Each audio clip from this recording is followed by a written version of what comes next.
नमस्कार, बहुत स्वागत है आप सभी का। मैं हूं सौरभ शर्मा। इस वक्त अरविंद केजरीवाल बहुत पैनिक में हैं। राहुल गांधी, सोनिया गांधी, प्रियंका गांधी, अखिलेश यादव, सब के सब बहुत पैनिक में हैं और इसकी एक ही वजह है नरेंद्र मोदी। आज सोनिया गांधी को कहना पड़ा मेरे बेटे को जिता दो, मैं अपना बेटा सौंप रही हूं तो आपको, और सोनिया गांधी को रायबरेली में खड़े होकर कहनी पड़ी ये बात।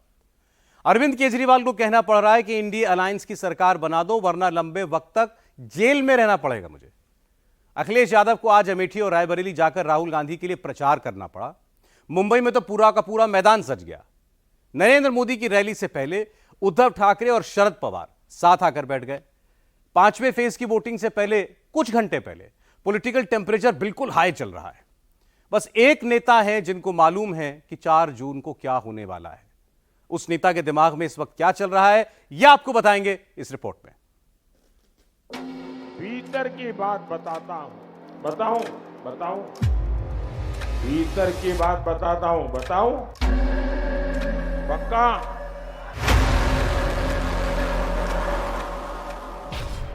भीतर की बात बताऊं क्या? मोदी ने यह कहकर कौन सा खुलासा किया है? मोदी को किसकी इनसाइड स्टोरी पता है? क्या मोदी के पास 24 का कोई लेटेस्ट डेटा है या कोई चौंकाने वाला नतीजा है? देखिए, जब मैं भीतर की बात बोलता हूं तो जब खबर पक्की होती है तब बोलता हूं, वरना नहीं बोलता हूं। मोदी के पास कौन सी खबर पक्की है? क्या मई में ही 4 जून की सीक्रेट रिपोर्ट मोदी को मिल गई है? और क्या राहुल और राहुल की पार्टी की कोई सीक्रेट डिटेल मोदी के हाथ लग गई है? अब कांग्रेस ने मिशन 50 रखा है। 24 के लिए कांग्रेस मिशन 50 लेकर आई है, यह कहकर मोदी ने कौन सी सीक्रेट रिपोर्ट दिखाई है? क्या इस खुलासे से मोदी ने राहुल को बैकफुट पर धकेल दिया है? 24 का चुनाव आज ही जीत लिया है। मैं तंग आ गया हूं।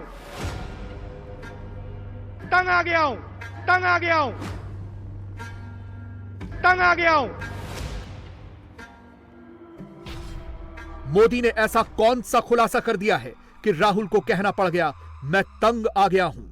भानुमति का कुनबा बिखरने लगा है। उसने हथियार डाल दिए हैं। बचे हुए चुनाव में हारी हुई बाजी को कौन खेले? भानुमति के कुनबे में हवा भरने की कोशिश हो रही है। पंजे और साइकिल के सपने टूट गए। खटाखट खटाखट। देश की सियासी गर्मी फटाफट बढ़ती जा रही है। मोदी, राहुल और राहुल के पार्टनर्स सबने 5वें राउंड से पहले फटाफट खटाखट खटाखट एक दूसरे पर हमले तेज कर दिए हैं। खटाखट खटाखट खटाखट खटाखट खटाखट खटाखट खटाखट खटाखट खटाखट खटाखट खटाखट खटाखट खटाखट खटाखट खटाखट खटाखट अंदर। और इस हाई वोल्टेज ड्रामे की पूरी स्क्रिप्ट 80 सीटों वाले उत्तर प्रदेश में लिखी जा रही है, जहां 5वें, 6ठे और 7वें चरण में सबसे टफ बैटल होने जा रही है। इस बैटल में एक तरफ मोदी हैं तो दूसरी तरफ यूपी के दोनों लड़के हैं, और यूपी की इस टक्कर में दोनों लड़कों को असली चुनौती देने वाले मोदी ही हैं।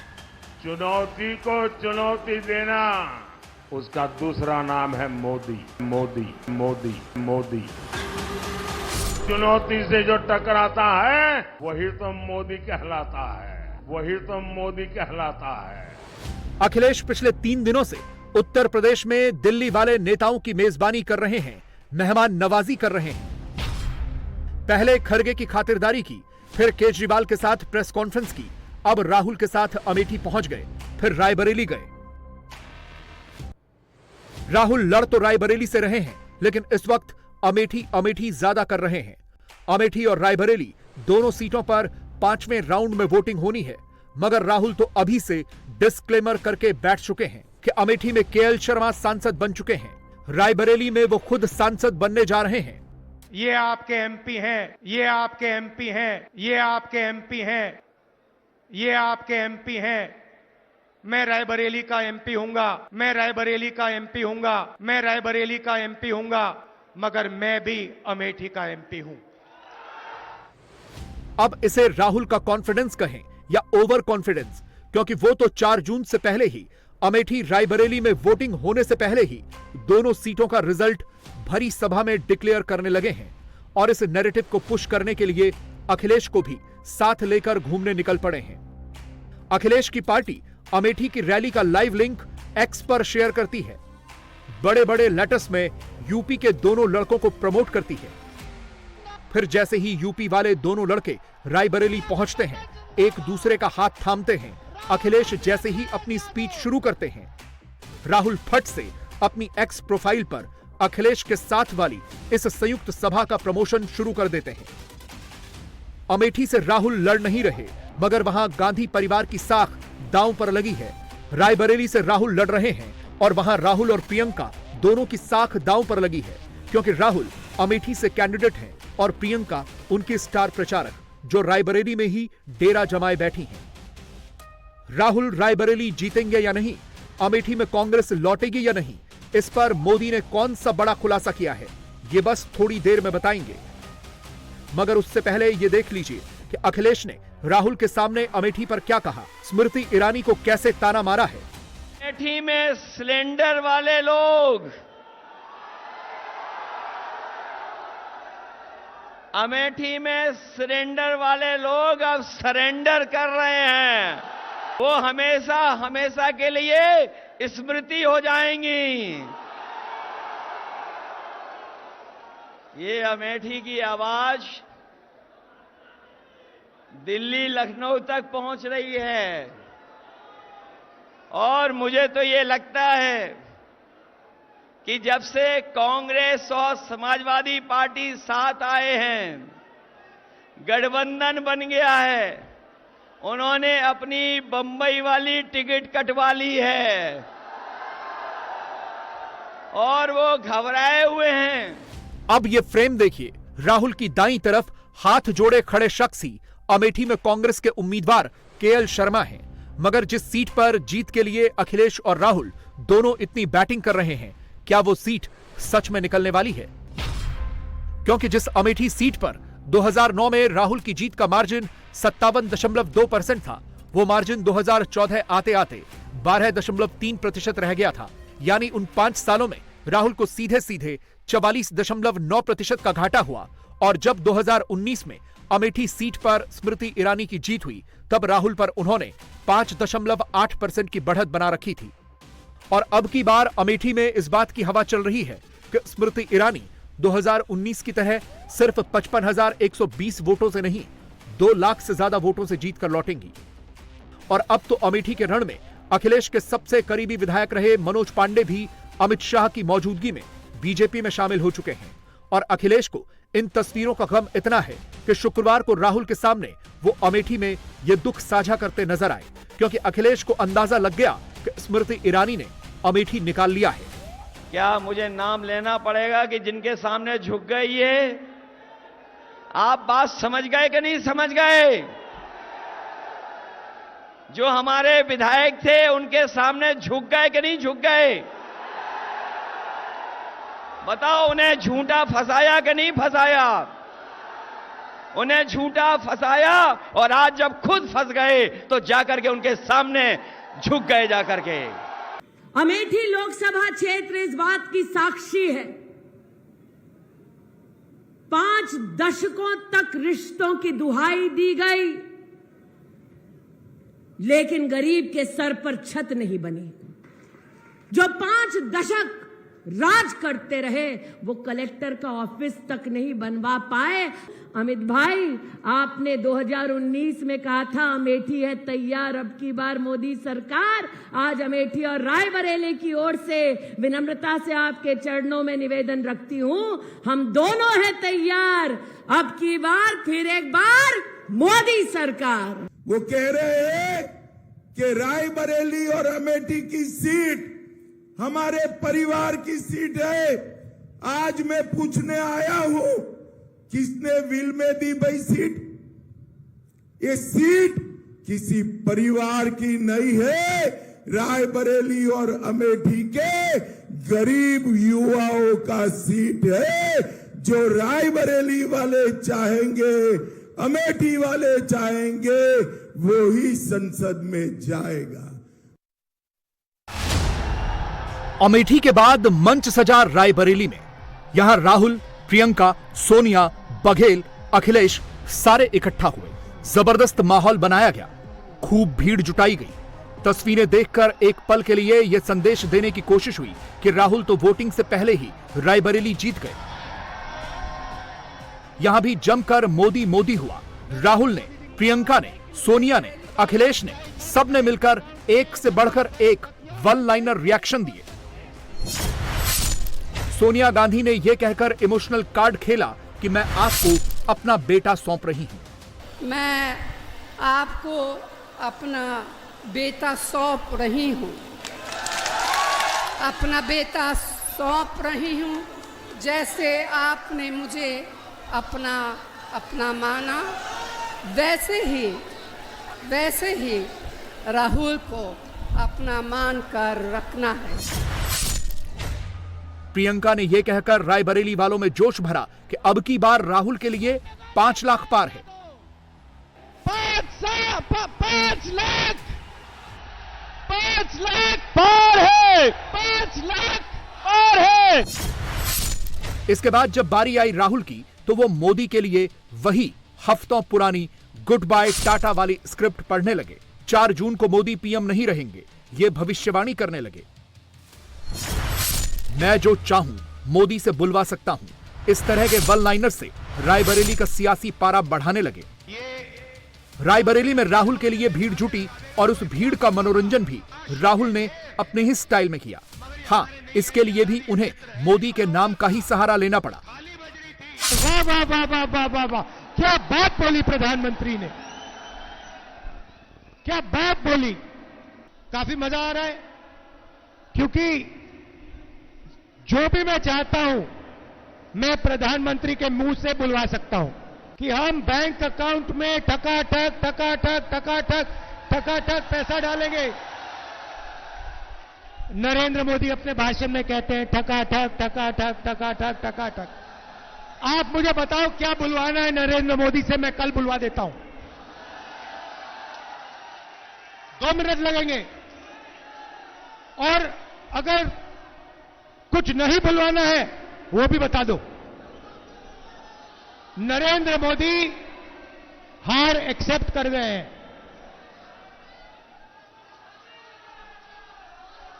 जैसे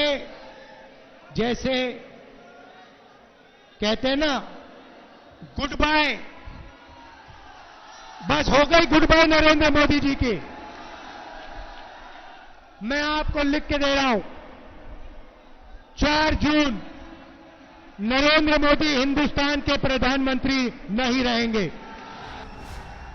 वैसे जो गांधी परिवार और इंडी अलायंस रायबरेली में उलटफेर के सपने देख रहा है, जो प्रियंका 5 लाख पार की बात कर रही हैं, लगता है उन्होंने इस सीट पर हुए पिछले चुनावों का डेटा नहीं देखा। रायबरेली सीट पर 2009 में सोनिया गांधी की जीत का मार्जिन 55.8% था, जो 2014 में घटकर 42.7% हो गया और 2019 में रायबरेली सीट पर सोनिया गांधी की जीत का मार्जिन ऑल टाइम लो के स्कोर यानी 17.4% पर पहुंच गया। यानी इस सीट पर 2009 के बाद कांग्रेस को मिलने वाले वोट में लगातार गिरावट हुई है। कांग्रेस को अपने खुद के इंटरनल सर्वे में भले ही रायबरेली में जीत कंफर्म दिख रही हो, अखिलेश भले ही रायबरेली से राहुल का रिश्ता जोड़कर 24 में वोट बटोरने की स्क्रिप्ट लिख रहे हों, वो भले ही राहुल के साथ वाली अपनी जोड़ी को 1 और 1 11 कह रहे हों, मोदी को 9 2 11 का ताना मार रहे हों और ऐसा करके बार बार मोदी पर हमलावर हो रहे हों, अब तो अखिलेश भी फटाफट खटाखट खटाखट वाली टेप ऑन करके बैठ गए हैं। रा से रायबरेली है तो रा से राहुल भी है। जो लोग गिनती नहीं समझ पाते हैं वो भी गिनती समझ लें। एक और एक 11 हो गया है और बीजेपी 9-2-11 हो गई है। दिल्ली वालों ने जब से सुना कि गरीबों के लिए फैसले होने जा रहे हैं तब से वो आपके प्रत्याशी के खटाखट की नकल करने लगे हैं। डकार गए और कह रहे हैं गटागट। अब जनता इनसे कह रही है कि अब आपको हटा देंगे फटाफट। बताओ इन्हें हटा दोगे कि नहीं हटा दोगे? सवाल है कि रायबरेली में इंडी गुट के इस पॉलिटिकल गिमिक का क्या सच में कोई फायदा होने वाला है, या इंडी को, राहुल को, सोनिया को, प्रियंका को, सबको रायबरेली से भी खाली हाथ ही वापस लौटना है। इसकी एक भविष्यवाणी मोदी ने कर दी है। ऑन कैमरा कह दिया है, राहुल अमेठी से हारे तो भागे, अब रायबरेली से हारेंगे तो कहां भागकर जाएंगे।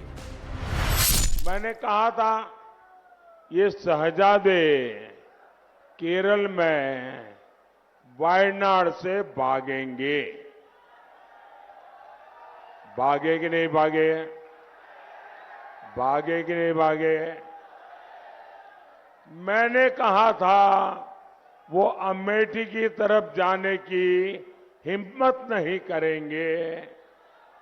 खबर पक्की निकली कि नहीं निकली? खबर पक्की निकली कि नहीं निकली? अब आगे की खबर बताऊं क्या? बताऊं? खबर यह है कि इज्जत बचाने के लिए अब कांग्रेस ने मिशन 50 रखा है। मिशन 50 यानी कांग्रेस ने पिछले 3-4 दिन से बड़ी माथापच्ची की और उन्होंने आदेश दिया कि भाई कुछ भी करो, आकाश पाताल एक कर दो, लेकिन कांग्रेस को कम से कम 50 सीटें मिल जाए, इसके लिए अब वो हाथ पैर इधर उधर मार रहे हैं। और इसके लिए भानुमति के कुनबे में हवा भरने की कोशिश हो रही है। लेकिन जिस इंडी गठबंधन की गाड़ी का टायर पहले दिन से पंचर हो, वो कितना आगे जाएगी? एक ना एक दिन उसका भट्टा बैठना ही था और वो बैठ गया। अब 4 जून के बाद की प्लानिंग हो रही है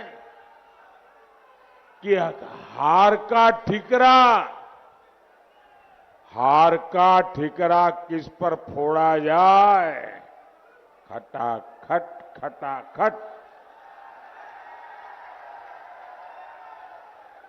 और मुझे तो कोई बता रहा था कि विदेश यात्रा का टिकट भी बुक हो गया है। खटाखट। हर चुनाव में 2 लड़कों की जोड़ी लॉन्च हो जाती है,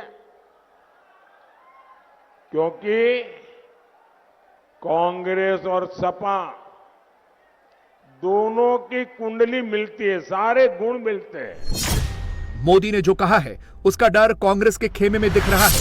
याद कीजिए, मोदी ने कहा था राहुल ने मंदिर के राउंड लगाने बंद कर दिए हैं, मगर अब अमेठी पहुंचते ही राहुल ने अपना पहला स्टॉपेज ही नंद महर धाम को बनाया।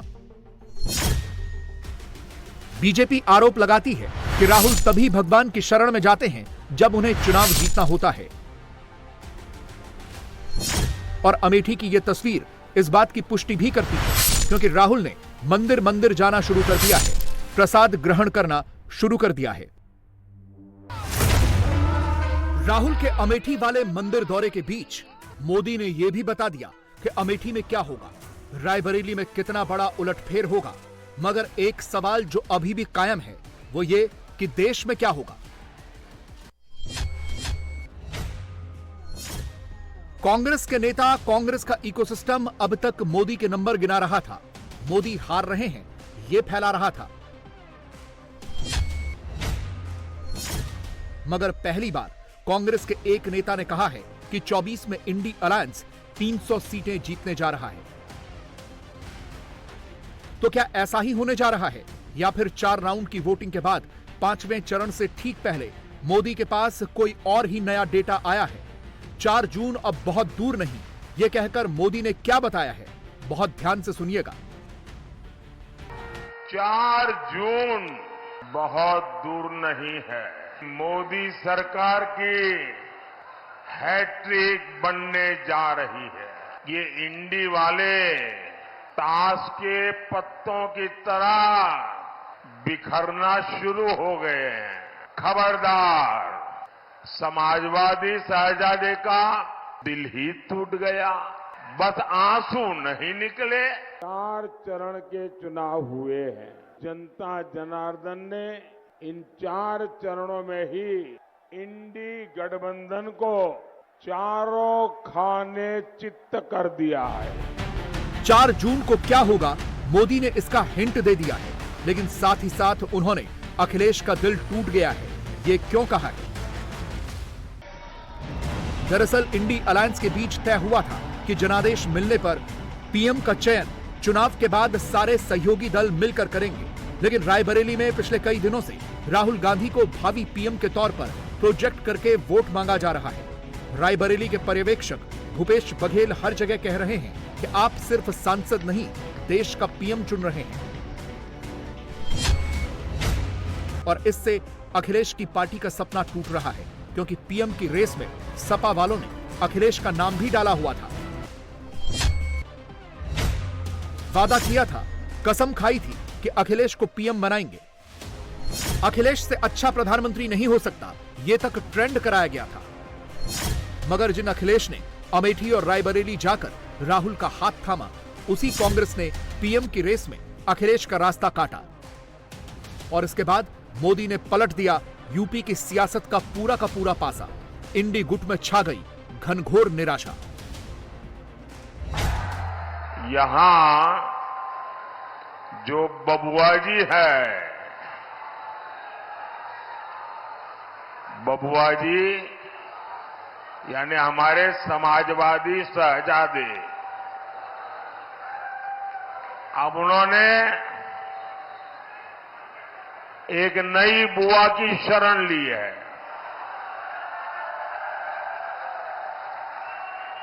ये उनकी नई बुआ जी है बंगाल में। अरे बंगाल वाली बुआ जी ने कह दिया है, इंडी वालों को कहा है कि मैं आपको बाहर से सपोर्ट करूंगी। इंडी गठबंधन की एक और पार्टी ने दूसरी को कह दिया है, खबरदार, जो हमारे खिलाफ पंजाब में बोला, पीएम पद को लेकर भी सब मुंगेरी लाल को भी पीछे छोड़ रहे हैं।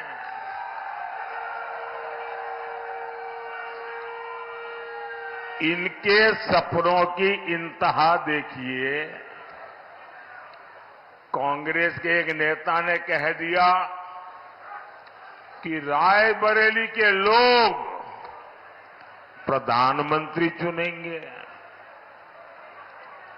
ये सुनते ही समाजवादी शहजादे का दिल ही टूट गया,